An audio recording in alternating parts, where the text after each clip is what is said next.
Assalamualaikum warahmatullahi wabarakatuh. Yang kami hormati, yang kami takdimi, Kiai Haji Muhammad Hasan Mutawakil Alumma SIMM selaku pengasuh Pondok Pesantren Zainul Hasan Ginggong.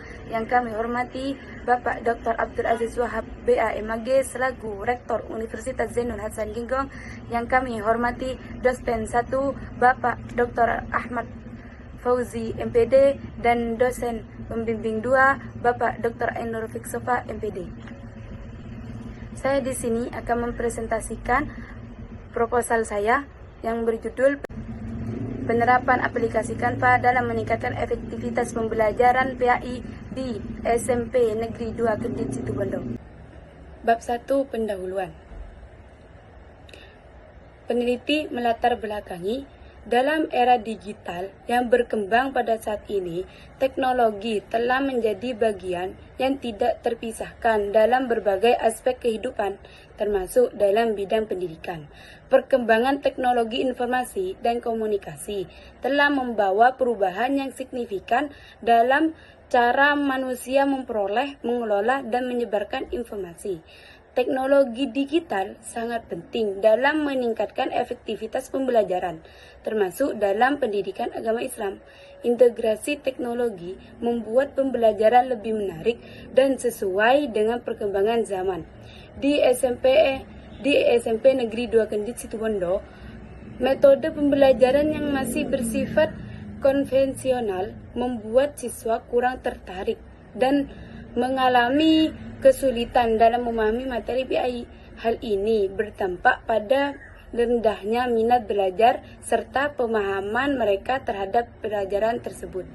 Maka dari itu, salah satu solusi yang dapat diterapkan agar pembelajaran ini tidak membosankan adalah menggunakan aplikasi Canva, yang mana Canva memiliki fitur-fitur interaktif. Canva dapat membantu menyajikan materi secara lebih visual, menarik, dan terstruktur. Hal ini tidak hanya membuat pembelajaran lebih menyenangkan, tetapi juga dapat meningkatkan pemahaman dan hasil belajar siswa dalam pembelajaran pendidikan agama Islam. Kemudian rumusan masalah. Rumusan masalah dari penelitian ini ada 2, yaitu 1. Bagaimana pengguna aplikasi dalam proses pembelajaran PAI di SMP Negeri 2 Kendit Situbondo. Yang kedua, seberapa efektif aplikasi Canva dalam meningkatkan pemahaman materi PAI kepada siswa. Kemudian tujuan penelitian. Adapun tujuan penelitian sebagai berikut.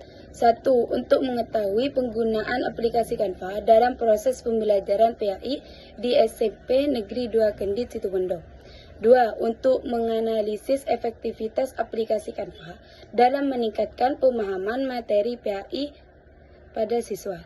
Kemudian tujuan penelitian. Sesuai dengan permasalahan yang diteliti, hasil penelitian ini diharapkan bermanfaat bagi ilmu pengetahuan sebagai bahan evaluasi dalam merancang dan mengembangkan metode pembelajaran berbasis teknologi, serta bagi pendidik agar lebih inovatif dan memanfaatkan teknologi dalam pembelajaran. Selanjutnya penelitian terdahulu. 1.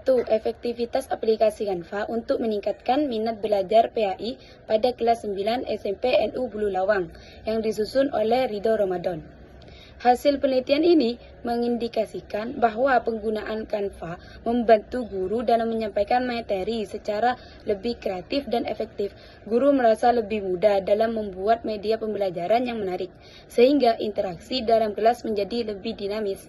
Yang kedua, pengaruh media pembelajaran IPA berbasis aplikasi Canva terhadap hasil belajar siswa kelas 5 SD Negeri 12 Rejang Labung yang disusun oleh Septianti.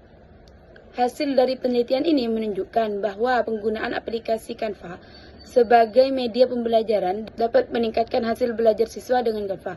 Materi IPA disajikan dalam bentuk yang lebih visual dan interaktif, sehingga membantu siswa memahami konsep-konsep IPA dengan lebih mudah. Bab 2. Kajian teori. Efektivitas adalah pengukuran yang mengacu pada tercapainya sasaran atau tujuan yang telah ditetapkan, yang menggambarkan sejauh mana kegiatan yang direncanakan atau diinginkan dapat terlaksana dengan baik. Pembelajaran adalah proses interaksi antara peserta didik dengan pendidik dan sumber belajar dalam suatu lingkungan belajar. Dalam proses ini, pendidik berperan tidak hanya sebagai pengajar, tetapi juga sebagai pemimpin kelas, pembimbing, pengatur lingkungan, partisipan, ekspeditor, perencana, supervisor, motivator, dan konselor. Efektivitas pembelajaran dapat diukur berdasarkan tingkatan pemahaman siswa, keterlibatan dalam proses belajar, serta hasil belajar yang diperoleh. Faktor-faktor yang mempengaruhi efektivitas pembelajaran meliputi metode yang digunakan, media pembelajaran, keterampilan guru, serta motivasi belajar siswa. Pendidikan agama Islam adalah usaha yang dilakukan secara sadar dan terencana untuk mempersiapkan peserta didik agar dapat mengenal, memahami, menghayati, dan meyakini ajaran agama Islam, serta memberikan bimbingan untuk menghormati penganut agama lain dalam hubungan sosial. Dalam era digital saat ini, teknologi telah menjadi bagian yang tidak terpisahkan dalam berbagai aspek kehidupan, termasuk dalam pendidikan. Kemajuan teknologi telah mendorong perubahan signifikan dalam cara manusia beraktivitas, berinteraksi, dan mengolah informasi. Kehadiran teknologi modern memberikan kemudahan serta menciptakan efisiensi, produktivitas, dan inovasi di berbagai bidang, termasuk bidang pendidikan. Dalam konteks ini, pemanfaatan teknologi dapat memperkaya proses pembelajaran dan membuatnya lebih efektif dan menarik. Aplikasi Canva adalah salah satu aplikasi desain grafis yang dapat dimanfaatkan untuk membuat media pembelajaran.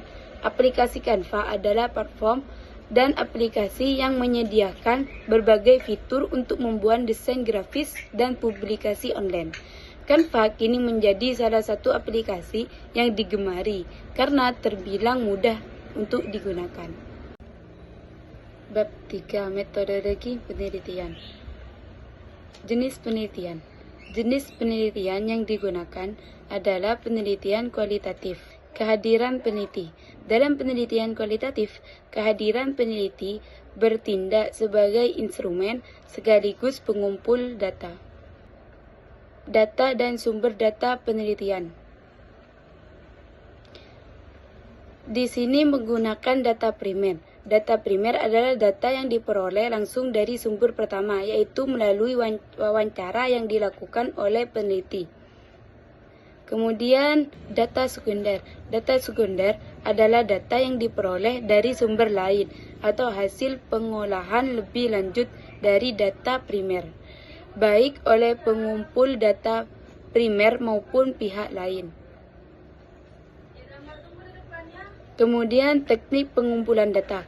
Teknik pengumpulan data di sini ada 3, yaitu pertama wawancara. Wawancara adalah percakapan yang dilakukan oleh kedua orang pihak. Selanjutnya teknik pengumpulan data. Teknik pengumpulan data di sini dengan 3 cara, yaitu yang pertama wawancara, yang kedua observasi ke lapangan, yang ketiga dokumentasi. Kemudian teknis analisis data. Teknis analisis data di sini menggunakan reduksi data. Reduksi data berarti menyederhanakan, merangkum, serta memilih informasi yang relevan dengan mengidentifikasi tema dan pola serta mengeliminasi data yang tidak diperlukan. Kemudian penyajian data. Penyajian data yaitu sebuah pengorganisasian, penyatuan, dan informasi yang akan disimpulkan. Penyajian data ini akan memudahkan peneliti dalam memahami konteks penelitian, sehingga dapat melakukan analisis yang lebih mendalam. Kemudian verifikasi data. Langkah ketiga dalam analisis data kualitatif adalah menarik kesimpulan dan memverifikasinya. Kesimpulan awal masih bersifat sementara dan dapat berubah jika belum ada bukti yang cukup kuat. Kemudian pengecekan keabsahan temuan. Agar data yang diperoleh dari lokasi penelitian lapangan bisa memperoleh keabsahan, maka usaha yang dilakukan peneliti adalah triangulasi. Triangulasi adalah kegiatan pemeriksaan keabsahan data yang memanfaatkan sesuatu yang lain di luar data. Itu untuk keperluan pengumpulan data, penyajian data, reduksi data, penyimpulan data, pengecekan, atau sebagai pembandingan. Kemudian, yang kedua, pengamatan yang tekun. Ketekunan dalam pengamatan bertujuan untuk menemukan karakteristik dan unsur-unsur yang relevan dengan masalah atau isu yang diteliti. Cukup sekian dari saya, kurang lebihnya mohon maaf. Wassalamualaikum warahmatullahi wabarakatuh.